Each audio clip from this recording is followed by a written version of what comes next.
Oke, kita kembali ke video mini vlog kita hari ini. Kita sedang bertemu dengan Kang Bintang. Beliau adalah salah satu pendaki ini ya, pendaki gunung di Surabaya yang sudah bergelut di dunia pendakian cukup lama ya. Nah, kira-kira nih Kang ya, sekarang kan banyak nih pendaki-pendaki FOMO itu kan, pendaki-pendaki TikTok yang yes, intinya berani aja lah, ada uang ya udah ayo berangkat. Nah, dengan tidak mempertimbangkan keselamatan, mitigasi, kemudian informasi, pengetahuan soal gunung tersebut. Kira-kira nih kan pendapat Kang Bintang sendiri terkait orang-orang yang FOMO, kemudian reaksioner melihat konten, kemudian dia ingin mendaki gunung, ke trigger. Nah, gimana sih pandangan Kang Bintang sebenarnya dengan orang-orang yang seperti itu? Apa sebaiknya harus mendaki gunung itu harus proper dulu nih atau gimana? Cocoknya begitu. Sorry guys, ada. Jadi gini, assalamualaikum warahmatullahi wabarakatuh. Waalaikumsalam. Semua hal yang tentang keposeran adalah hal yang bisa diterima ketika itu positif. Gimana Kang? Hal Keposeran adalah bisa diterima ketika itu cenderung ke arah positif. Oke. Jadi FOMO nggak masalah, selama itu mengarah ke positif. Tapi hal kayak pendaki reaksioner kemudian tidak mempertimbangkan logistik, keselamatan, mitigasi, itu apakah hal yang positif yang bisa dicontoh untuk kawan-kawan di rumah? Untuk mitigasi keselamatan diri sendiri harusnya sudah dipersiapkan dari rumah, dan itu masalah masing-masing sebenarnya. Jadi ketika seorang pendaki mengesampingkan keselamatannya, otomatis pendaki itu kurang baik untuk ditiru. Okay. Ini buat kawan-kawan yang mendaki tapi tidak punya persiapan, tidak punya logistik. Nah, itu baiknya dihindari ya. Baiknya atau harusnya? Harusnya dihindari. Harusnya tidak dilakukan ya. Nah, alternatif solusi bagi kawan-kawan yang ingin mendaki tapi dia tidak punya peralatan, logistik, mitigasi kayak camp, tenda dan lain sebagainya. Itu apa? Apakah ada alternatif? Bisa sewa atau bagaimana supaya proper gitu, selamat jadi balik ke rumah. Kan ada tuh pepatah Apa itu? pepatah ya, kalau naik gunung ya apa itu, diusahakan ya pulang dengan selamat, bukan sampai puncak dengan selamat, yang penting pulang sampai selamat.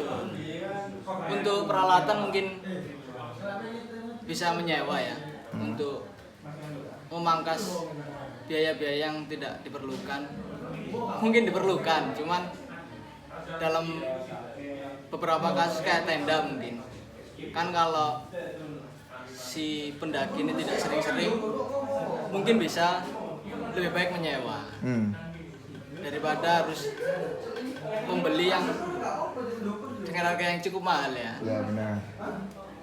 Namun beberapa pendaki menyepelekan dengan tidak membawa tenda karena alasan mahal. Akhirnya memilih untuk tidak memakai tenda. Nah, padahal ada opsi untuk menyewa. Demikian. Padahal kan tenda adalah salah satu alat peralatan yang cukup penting ya dalam hal ini. Iki apa iki? Mas. Jaldi. Oh iya, Mas. Oke, balik lagi dengan Kang Bintang. Tadi maaf ya terpotong karena lagi ada sedikit iklan. Oke, jadi gimana tadi soal mitigasi? Sebenarnya apa saja sih Kang yang harus dipersiapkan oleh pendaki? Syarat-syarat, bukan syarat-syarat sih. Terima kasih Mas, hati-hati ya. Minimalnya untuk mendaki. Ketika dia TikTok ya, gunung-gunung yang mungkin bisa dibuat TikTok, minimalnya apa? seminimal mungkin untuk pertahanan diri apa? si pendaki harus mengetahui berapa lama jarak tempuh, berapa lama estimasi waktu yang dibutuhkan, terus logistik, manajemen air harus diketahui dulu sebelum melakukan pendakian. Entah itu tektok, entah itu camp ya, adalah suatu kewajiban. Oke, tadi yang pertama berarti pengetahuan, informasi atas gunung ini. Betul. Ya. Terus yang kedua ada logistik. Logistik. Terus yang nggak kalah penting nih Kang, soal pertahanan diri atau ya apa kayak jaket atau apa, trekking pole atau apa itu. Untuk peralatan yang pasti harus bersepatu, terus harus jaket yang gropcore ya, kalau sekarang namanya gropcore. Gropcore itu apa? Parasut bukan? Itu kebanyakan bahannya dari parasut, tapi dia lebih tahan di cuaca yang dingin ya. Dan kalau gunung 3000 diwajibkan untuk memakai jaket yang gropcore. Terus untuk peralatan tidur itu harus ada sleeping bag, kaos kaki cadangan, pakaian dalam cadangan, karena ketika kita istirahat diharuskan badan tetap hangat. Oke. Terus ini kan mitigasi kalau semisal ada hujan, kita kan nggak tahu cuaca dan juga apa ya, situasi di gunung itu kan sangat-sangat tidak menentu nih. Betul. Mitigasi saat hujan, badai, nah itu kira-kira apa saja sih yang perlu dipersiapkan untuk para pendaki ini? Mitigasi untuk cuaca seharusnya bisa dihitung sebelum melakukan pendakian ya. Kayak kita harus melihat cuaca di hari kita mendaki itu cuacanya seperti apa, di bulan apa kan bisa dihitung, atau kita bisa melihat di web ya, di bulan ini cuacanya bagaimana. Sebenarnya mitigasi sebelum berangkat itu juga penting. Jadi kita harus tahu cuaca di bulan kita mendaki itu seperti apa dan peralatan apa saja yang harus dibawa. Kalau sudah terlanjur naik terus tiba-tiba badai, harusnya kita sudah menyiapkan itu dari rumah. Jadi peralatan memang harus disiapkan, entah itu hujan atau tidak hujan harus sudah disiapkan. Minimal jas hujan lah ya. Betul. Karena di atas memang tidak bisa ditebak. Kalau misal di dataran rendah nggak hujan, belum tentu di sana juga nggak hujan. Betul, ya? Karena dinamis ya. Dinamis. Oke, sekarang kita beralih ke pengalaman Kang Bintang sendiri terkait orang-orang yang kurang dalam persiapan untuk mendaki gunung. Apa pernah nggak sih kira-kira pada saat pendakian Kang Bintang bertemu dengan orang-orang yang wah ini belum siap tapi dia memaksa mendaki, atau mendaki kok pakai swallow, atau dia nyeker atau bagaimana? Jadi kan pernah nggak sih kira-kira pas pendakian bertemu dengan orang-orang seperti itu? Kebetulan pernah, dan kebetulan juga itu saya sendiri yang pakai swallow. Tapi pengalaman pribadi nih ya berarti. Pengalaman ya? pribadi. Nah, gimana tuh Kang? Menarik nih sepertinya. Jadi waktu itu memang keadaan sangat urgent ya. Sepatu saya jebol Di lokasi sebelum sampai ke puncak bahkan. Jadi saya harus pakai sendal jepit yang dimana itu swallow juga. Tapi di tengah-tengah perjalanan memang memutuskan untuk tidak menuju ke puncak karena perhitungannya sangat tidak safety ya pasti kalau pakai sandal, daripada kita kehilangan kaki dan nyawa kan. Bener keselamatan yang utama. Betul. Keselamatan yang utama. Jadi pilihan yang bijak sebenarnya, atau pilihan yang harus diwajibkan untuk para pendaki untuk memperhitungkan eh, kemungkinan keselamatan. Dan juga kan banyaknya sekarang yang dia memang ngebut soal harus puncak tapi menyampingkan keselamatan pribadi itu kan yang tidak disarankan. Tidak disarankan seperti itu. Nah, kalau pengalaman orang lain nih, mungkin Anda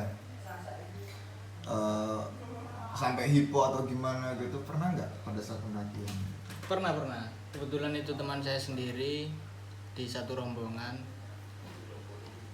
Teman saya mengalami kondisi yang kelelahan, Ya. yang otomatis dia tidak mau bergerak secara berlebih, yang dimana itu menghasilkan tubuh yang dingin pasti. Oh, jadi kurang gerak, situasi dingin itu fatal ya? Bagi Fatal. para pendaki. Ketambahan teman saya nggak mau makan.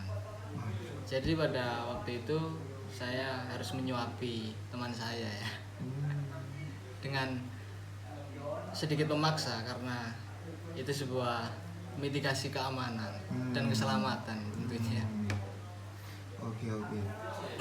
Oke, yang terakhir nih Kang, kan kita harus siap-siap soal apa yang disebut dengan body system, dimana di gunung kita tidak disarankan untuk mendaki sendirian. Kan sekarang banyak tuh ngelihat para content creator atau siapapun yang solo hiking, solo mendaki dan sebagainya, itu orang-orang banyak ke-trigger.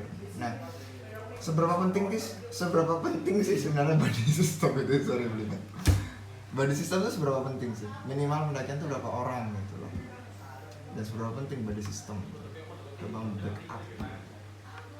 Seberapa penting? Sangat penting sih menurut saya. Untuk minimal melakukan pendakian seminimal mungkin 2 orang lah. Karena untuk lagi-lagi keselamatan ya. Kita nggak tahu di tengah jalan kita keseleo atau kita mah mungkin, atau kita tiba-tiba jatuh gitu.